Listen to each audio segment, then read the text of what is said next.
Hey, welcome to Electronic Cafe. This is Tim Humphrey. So today's video, I'm talking a little bit about Ultravox and my Midge Ure collection, my history with them, and show you some of the releases I have. Um, it's funny how Ultravox didn't get much popularity in America, and Midge Ure is, for those that don't know the background of Midge Ure, um, very talented, and he's been part of many projects. He started in a punk band. I can't remember the name of the something Kids, Stay Kids or something like that. Had a fairly successful couple songs with them, and then he went around, jumped around, I think another band, and then he played guitar for Thin Lizzy in probably around like '77, and then really got into the new romantic, scene, and of course, recorded Fade to Grey with Visage, which became a huge international hit. And Ultravox was looking for a new singer. John Fox was their first singer for their first two albums, and then, or is it first three albums? And then John Fox left and went solo, and he has some excellent music, solo stuff as well. If you don't know John Fox, and a lot of ambient music as well. It's interesting. John Fox and both David Sylvain both left a new wave band and new romantic band and went off and made a lot of great music, and including ambient music. It's interesting their paths at the almost the peak of their popularity went and did their own thing. Really interesting. So Midge Ure took over at Ultravox in late '70s, so it was maybe '79, '80, somewhere around there. And right before he came on board, Ultravox, Systems of a Romance. So this still has the John Fox kind of sound, and this kind of sounds a lot like John Fox's solo music after this, like The Garden and meta music and stuff like that. This sounds very much like John Fox. They had a cool thing going. I mean, Slow Motion's a great track. Quiet Man, Dislocation's probably my favorite track on here. I Can't Stay Long, Someone Else's Clothes. This is a really strong album, and this kind of I got into Ultravox a little late, actually. Well, I won't say late because of course, I knew their music in the early '80s, the popular ones, but I didn't really go back and get all their albums till the '90s. And so, if you don't know Midge Ure, he was obviously one of the, along with Bob Geldof, were the two most main responsible for Live Aid, for getting all those bands together to make Live Aid, right? And then also Midge Ure, he wrote Do They Know It's Christmas?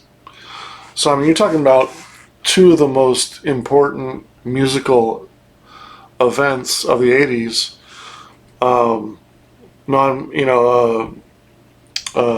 do you call it? Not nonprofit, but charity events in music, in raising money, like ever, let alone in the '80s. Probably the two of the most important '80s events is Live Aid and probably USA for Africa, and USA Africa, the UK version of that is kind of Do They Know It's Christmas Time. So, two of the most important things that happened in history in the '80s music, especially in the UK.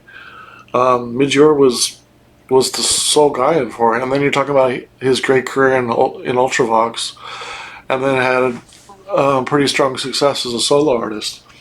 So he came in right at Vienna and made a huge impact. I mean, took them from a band gaining steam to legends, immediate chart hit. Vienna went to number 2. I can't remember the song that prevented it going to number 1, but it went it was number 2 in the UK charts. Just a huge song. still considered today as one of the most important songs in UK new wave history. But also has the singles "Passing Strangers" and "New Europeans." I think those two were also singles, and also All Stood Still. But this track, if you don't know, Mr. X, also Astrodyne is a really good song as well. But Mr. X is kind of known as, I wouldn't say one of the first techno songs by new wave, but I would say in a way it kind of inspired Juan Atkins and Cybotron with Alleys of Your Mind. Alleys of Your Mind kind of sounds like Mr. X. Mr. X might sound like, in a way, it sounds like that one song. Oh God, it's blanking on me, but it's considered one of the most important electronic early songs. That'll come to me later. The Carcassette one. Dun, dun, dun, dun, dun, dun, dun. Anyways, so Mr. X is like it's known for being very influential within like Detroit techno and things like that. Very kind of Kraftwerk, right? So I have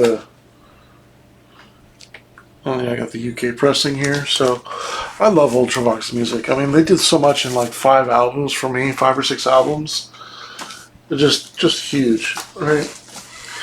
And then kind of sticking with their albums, Ragin' Eden, and here's the Ragin' Eden. Still haven't opened this one because I have 3 copies. I have this artwork is so important. I love this artwork.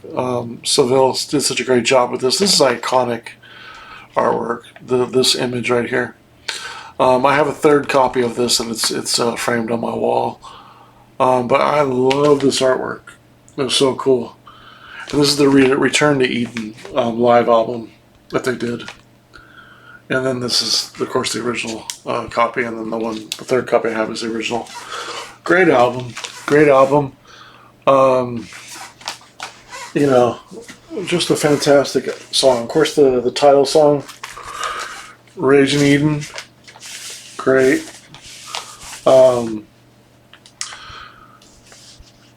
I Remember, such a great song. The Thin Wall, probably my favorite. It's hard to say that Thin Walls isn't my favorite Ultravox song. We Stand Alone, and then The Voice. Just a great album. But just iconic artwork. You know, iconic. Just such an important release for them. This kind of catapulted them into consistent next 3 albums. Of course, then you have Quartet. This one came a little bit later. After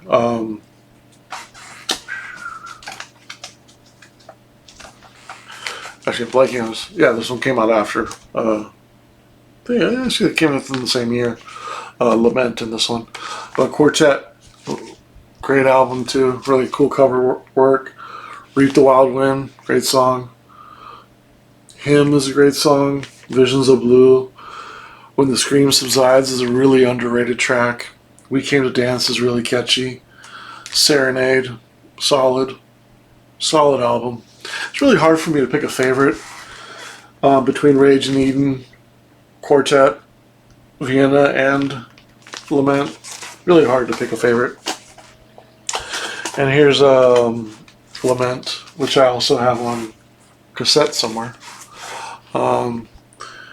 Here's the American pressing. So, I mean, just right off the bat, White China, great song. One Small Day, one of their biggest American hit with Tears in My Eyes, and then their best slow song that they ever did, Lament. This is a fantastic song.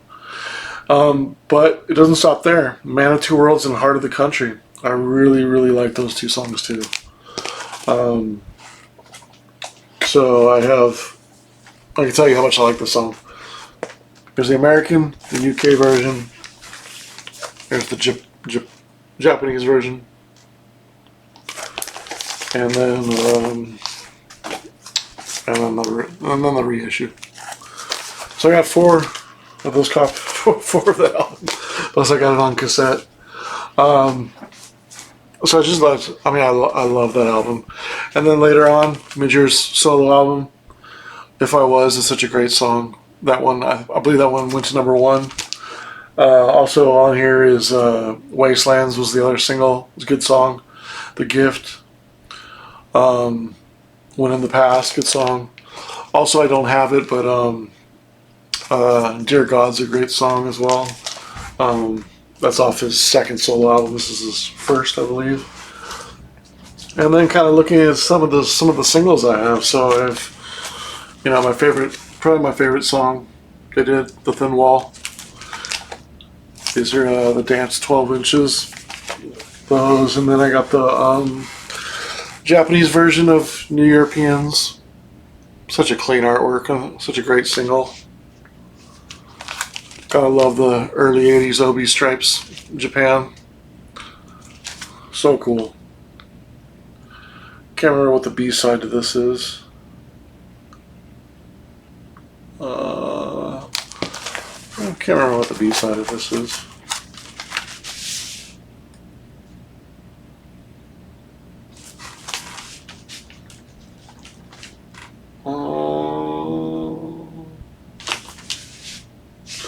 Oh, this is the compilation. I'm sorry, this isn't the single. This is the compilation. Shows you how much I've listened to this one in particular. This is actually one of the newer ones I've gotten. Is the Japanese pressing, but I forgot this is the compilation. Huh? I just always thought this was the single. This is probably the last one I bought. I thought it was a single. Shows you how much I know this record.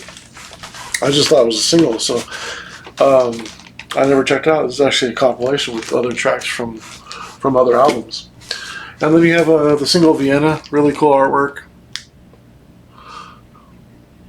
"Air X," again, great song, really cool artwork. "I'm a Completist," as you know.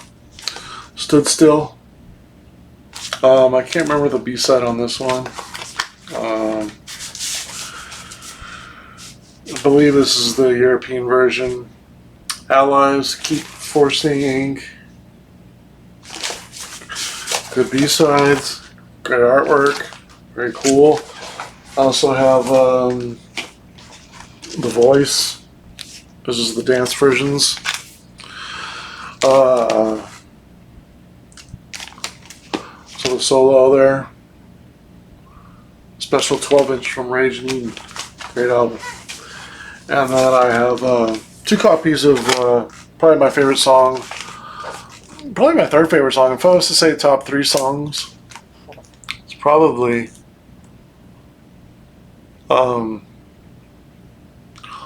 "Lament." No, sorry. "Lament" and "Thin Wall" have to be up there. But third might be "One Day." I love this song. Not a very good remix, but, I'm a completist.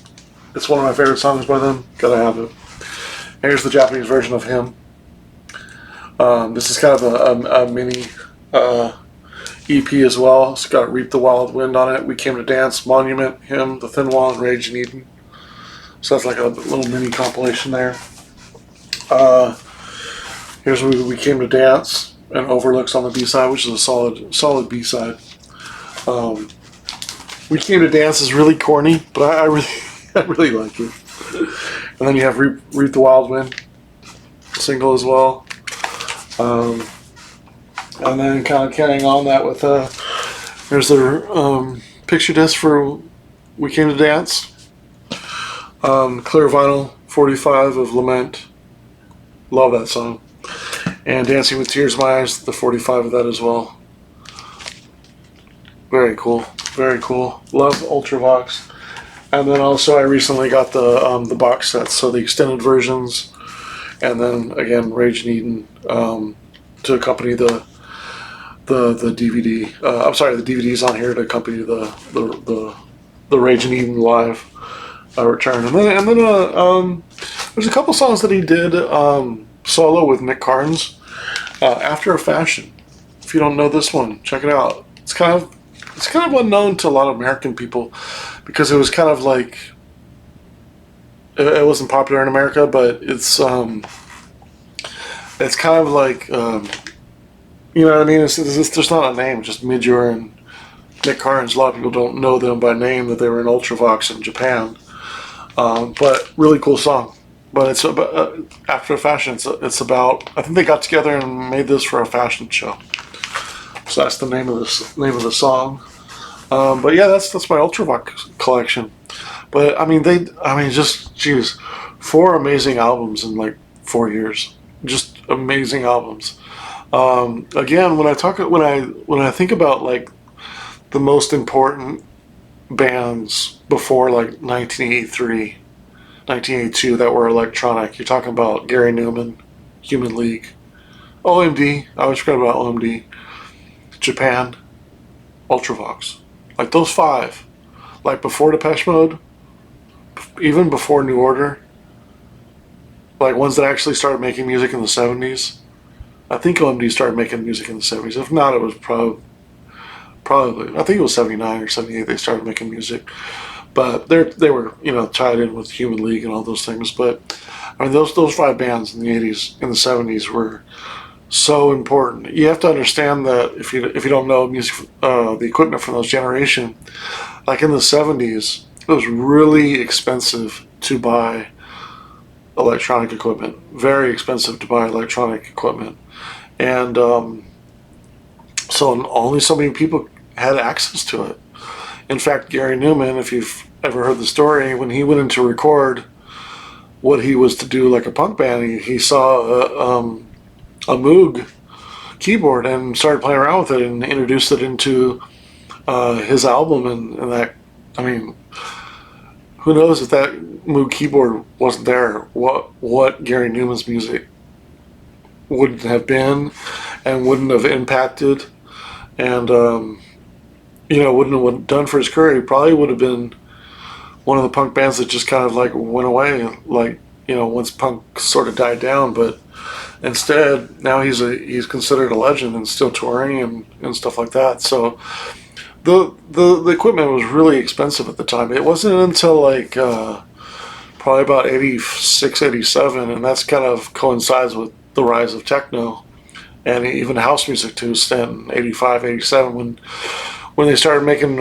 drum machines and keyboards not started making drum machines. They had drum machines, very early on, but when they all started getting a little bit more affordable, I mean, you could get a Yamaha DX7 for, maybe $1,500, and that one supposedly did all the sounds that the old ones do. And now looking back, it was one of the cheesiest keyboards you could buy, but it didn't necessarily have the quality of some of the early like Fairlights or Emulator 2 or something like that, or OBX or Roland or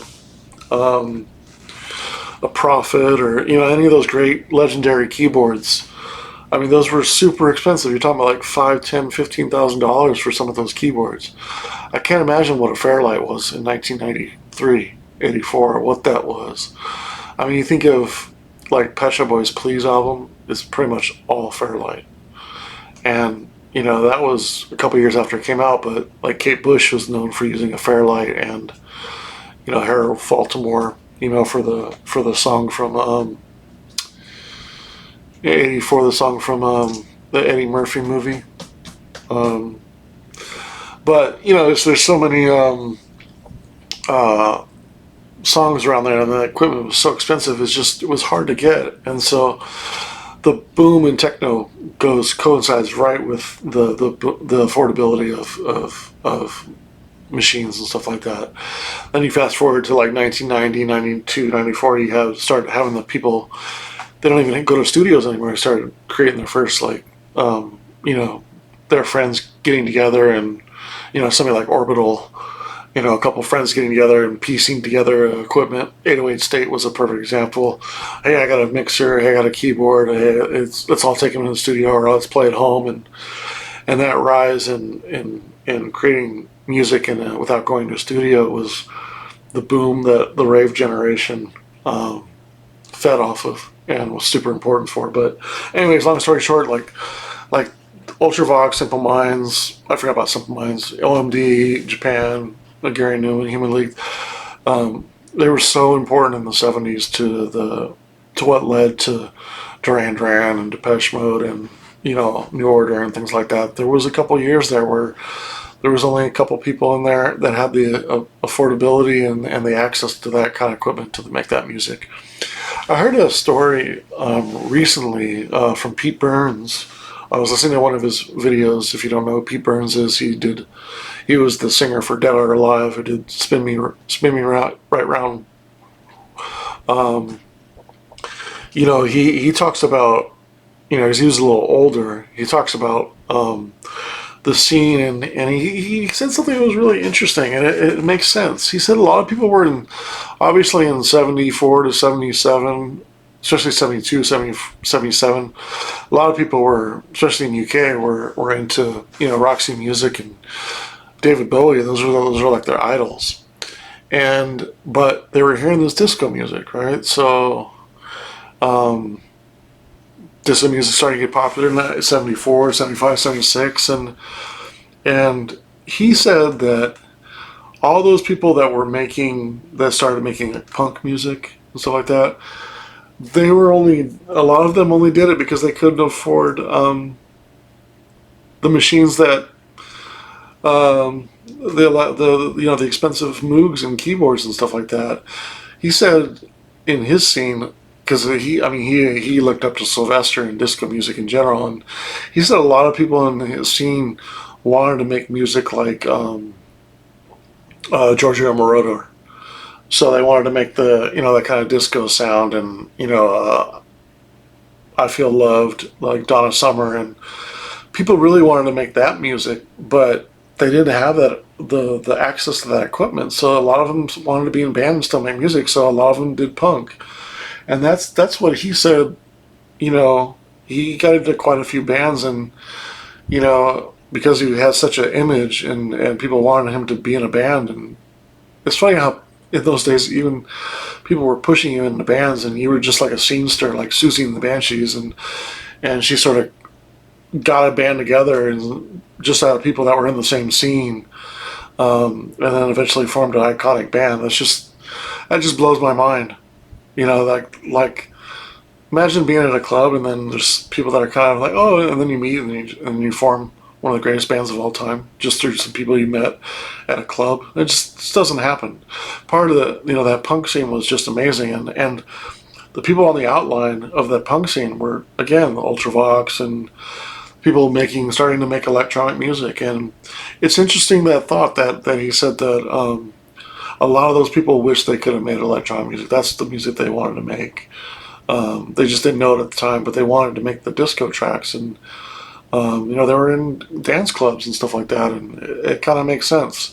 I'm sure you had people that wanted to make punk music as well, but I'm sure there was a lot of those, of course. But it's interesting that he said that some of them would have rathered make a disco music and early electronic music like Human League. Or at the time versus making punk music. So interesting stuff. But check out that video if you don't have a chance. Anyway, what's your top 3 Ultravox songs? What are your favorite 3 Ultravox songs? And what's your favorite album? And thanks for checking me out today at Electric Cafe. Getting a little tired today. This is my 6th video today. That might be a record of mine. All right, thanks a lot. Have a good rest of your day. Peace.